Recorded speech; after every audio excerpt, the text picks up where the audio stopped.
আসসালামু আলাইকুম everyone, welcome to my channel. দেখতে খুবই সুন্দর আর একদমই ইউনিক, ভীষণ মজার মুচমুচে একটি ডিম আলুর নাস্তা আজকে আপনাদের সাথে শেয়ার করব। নাস্তাটি তৈরি করা খুবই সহজ, মাত্র একটি ডিম আর সেদ্ধ আলু দিয়ে যে এত মজার একটি নাস্তা তৈরি করা যায় তা আপনারা না তৈরি করে খেলে বুঝতেই পারবেন না। বিকেলে চায়ের আড্ডায় কিংবা বাচ্চাদের টিফিনের জন্য কোনো রকম ঝামেলা ছাড়াই তৈরি করে নিতে পারবেন এমন একটি মজাদার নাস্তা। তো আজ আর কথা বাড়াচ্ছি না, চলুন রেসিপিটি দেখে নিচ্ছি। এই রেসিপিটি তৈরি করার জন্য প্রথমেই একটি মিক্সিং বলে আমি 1 কাপ পরিমাণ ময়দা নিয়ে নিচ্ছি। আপনারা চাইলে এর পরিবর্তে আটাও ব্যবহার করতে পারবেন। দিয়ে দিচ্ছি স্বাদ মতো লবণ, প্রায় 1.5 টেবিল চামচ পরিমাণ রান্নার রেগুলার তেল। তারপর এখানে আমি দিয়ে দিচ্ছি 1/2 চা চামচ পরিমাণ কালো জিরা। এইবার এই সবগুলো উপকরণ একসাথে খুব ভালো করে মিশিয়ে নিচ্ছি। এইখানে কিছুটা সময় নিয়ে ময়দা তেলের সাথে মিশিয়ে নিতে হবে। ময়ানটা যত ভালো হবে নাস্তাটা তত বেশি খাস্তা হবে। যখন দেখবেন ময়দা এইভাবে হাত দিয়ে মুঠো করলে দলা পেকে যায়, তাহলে বুঝতে হবে ময়দা পারফেক্টলি মাখানো হয়ে গিয়েছে। এখন এর মধ্যে অল্প অল্প করে পানি অ্যাড করে একটি সফট ডো তৈরি করে নিচ্ছি। এইখানে আমি নর্মাল টেম্পারেচারের পানিটাই ব্যবহার করেছি। আপনারাও একেবারে পানিটা না দিয়ে এইভাবে অল্প অল্প করে অ্যাড করে একটি সফট ডো তৈরি করে নেবেন। এই যে দেখুন, আমার কিন্তু ডো তৈরি করা হয়ে গিয়েছে। এখন আমি এর উপর সামান্য পরিমাণ তেল মাখিয়ে এটাকে একটি ঢাকনা দিয়ে ঢেকে রেস্টে রেখে দেবো প্রায় 10 থেকে 15 মিনিটের জন্য। অন্য একটি মিক্সিং বলে আমি এরকম মিডিয়াম সাইজের 2টি আলু খোসা ছাড়িয়ে এইভাবে কেটে সেদ্ধ করে নিয়েছি। আর এখানে আমি নিয়ে নিচ্ছি একটি খোসা ছাড়ানো সেদ্ধ ডিম। এইবার একটি গ্রেটার দিয়ে আলু আর ডিম গ্রেট করে নেব। আপনারা চাইলে কাঁটা চামচ দিয়ে কিংবা হাত দিয়েও ম্যাশ করে নিতে পারবেন। তো দেখতেই পাচ্ছেন আমার সবগুলো আলু কিন্তু গ্রেট করা হয়ে গিয়েছে। এখন ডিমটাকেও আমি একইভাবে গ্রেট করে নিচ্ছি। এই যে দেখুন, আমার ডিম আর আলু গ্রেট করা হয়ে গিয়েছে। এখন আমি এর মধ্যে দিয়ে দিচ্ছি স্বাদ মতো লবণ। তারপর এখানে এরকম একটু ম্যাগির ম্যাজিক মশলার প্যাকেট নিয়েছি, এখান থেকে অর্ধেকটা আমি এর মধ্যে দিয়ে দিচ্ছি। আপনাদের হাতের কাছে না থাকলে এটা না দিলেও চলবে, এর পরিবর্তে আপনারা চাইলে চাট মশলাও ব্যবহার করতে পারবেন। দিয়ে দিচ্ছি 1/2 চা চামচ পরিমাণ ভাজা জিরার গুঁড়ো, 1/2 চা চামচ পরিমাণ ধনিয়ার গুঁড়ো আর 1/2 চা চামচ পরিমাণ গরম মশলা। দিয়ে দিচ্ছি 1/2 চা চামচ পরিমাণ চিলি ফ্লেক্স, 1/4 কাপ পরিমাণ পেঁয়াজ কুচি আর কাঁচামরিচ কুচি দিয়ে দিচ্ছি 3 থেকে 4টি। ঝালের পরিমাণটা আপনারা আপনাদের পছন্দ অনুযায়ী কমিয়ে বা বাড়িয়ে দিতে পারবেন। সবগুলো উপকরণ একসাথে খুব ভালো করে মিশিয়ে নিচ্ছি। মিশানো হয়ে গিয়েছে, এবার এটাকে এক সাইডে রেখে দিচ্ছি। ফিরে এলাম 15 মিনিট পর, ঢাকনা সরিয়ে নিচ্ছি। এই যে দেখুন, আমার ডো কিন্তু অনেকটাই সফট হয়ে গিয়েছে। এবার এটাকে আরো কিছুটা মথে নিচ্ছি, তারপর একটি বোর্ডের ওপর নিয়ে নিচ্ছি। বোর্ডের ওপর নিয়ে এইভাবে লম্বা রোলের মতো তৈরি করে নিচ্ছি।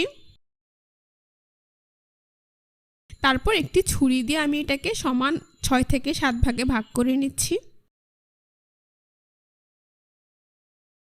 এই যে দেখুন, এইরকম 6 থেকে 7টি ভাগে আমি এটাকে ভাগ করে নিয়েছি। এইখান থেকে একটি লেচি নিয়ে আমি এইভাবে গোল বলের মতো তৈরি করে নিচ্ছি। আশা করি আপনারা দেখেই বুঝতে পারছেন। খণ্ডগুলোকে মিক্সিং বলে ঢেকে রাখছি। এইবার এই লেচির উপর পরিমাণ মতো ময়দা ছিটিয়ে একটি ছোট সাইজের মিডিয়াম পুরুত্বের রুটি তৈরি করে নিচ্ছি। এখানে রুটিটা খুব বেশি বড় হবে না আর খুব বেশি ভারীও হবে না। এই যে দেখুন, আমার রুটি তৈরি করা হয়ে গিয়ে আর এর পুরুত্ব ঠিক এমন হয়েছে। এখন আগে থেকে তৈরি করে রাখা ডিম আলুর পুর আমি এর এক পাশে এইভাবে দিয়ে দিচ্ছি। তারপর হাত দিয়ে এভাবে চেপে লম্বা করে দিচ্ছি। আশা করি আপনারা দেখেই বুঝতে পারছেন। আর এই নিচের অংশে সামান্য পরিমাণ পানি লাগিয়ে নিচ্ছি, এতে করে নাস্তাটা ভাজার সময় আর খুলে যাবে না। রুটিটার এই নিচের পাশ থেকে এইভাবে উঠিয়ে এই পাশে এভাবে চেপে লাগিয়ে নিচ্ছি। খুব ভালো করে চেপে সিল করে দিচ্ছি। এইবার রুটিটার এই খালি অংশে একটি ছুরি দিয়ে আমি এক পাশ এইভাবে লম্বা দাগ কেটে ডিজাইন করে দিচ্ছি। আপনারা একটু খেয়াল করলেই বুঝতে পারবেন কাজটা আমি ঠিক কিভাবে করছি। এই যে দেখুন, রুটির এই পুরো খালি অংশটাকে আমি এইভাবে লম্বা দাগ কেটে ডিজাইন করে দিয়েছি। উপরের এই অংশটাতে পানি লাগিয়ে নিচ্ছি। এইবার রুটির নিচের পাশ থেকে এইভাবে রোলের মতো করে ফোল্ড করে দিচ্ছি। খুব ভালো করে খেয়াল করলেই বুঝতে পারবেন কাজটা আমি ঠিক কিভাবে করছি। এই যে দেখুন, আমি কিন্তু পুরো রুটিটাকে এইভাবে সুন্দর রোলের মতো ফোল্ড করে দিয়েছি। এইবার এর 2 মাথা এইভাবে ধরে একটি আরেকটার উপর লাগিয়ে নিচ্ছি। আপনারা চাইলে এক মাথায় কিছুটা পানি লাগিয়ে নিতে পারেন। তারপর একটি আরেকটার উপর এইভাবে চেপে সিল করে দিলেই আর খুলে যাওয়ার সম্ভাবনা থাকবে না। এই নাস্তা কিন্তু খুব সহজেই তৈরি হয়ে গিয়েছে আর এই নাস্তাটা দেখতেও কিন্তু খুব সুন্দর হয়েছে। আপনাদের সুবিধার জন্য একইভাবে আরো একটি নাস্তা তৈরি করে আপনাদেরকে আমি দেখিয়ে দিচ্ছি।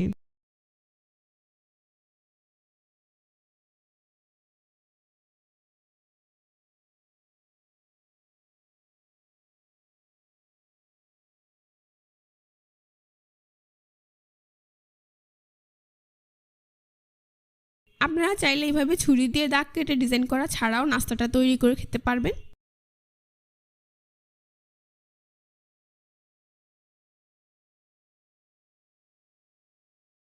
তো দেখতেই পাচ্ছেন দ্বিতীয় নাস্তাটা আমার প্রায় তৈরি হয়ে এসেছে।